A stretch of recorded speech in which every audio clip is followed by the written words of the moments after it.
Palsgaard is in essence a food ingredient producer producing natural or emulsified based on fatty acid ester chemistries. These exact same products can be used in polymer additives. They work on the surface, and that is what we are doing.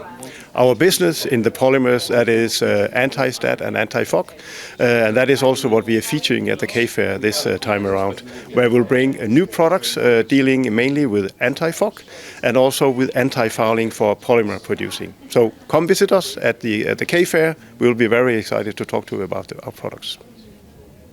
On the new products, I think I will focus on the anti-fouling as product called Einar 987. It is a product that has been developed over quite a long time, making it possible for polymer producers to switch what they are using today to this new product.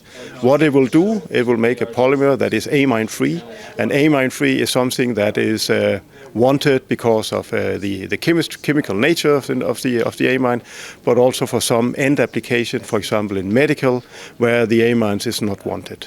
So that is why we are quite thrilled about that product, and also that it already has been approved at a few polymer producers already.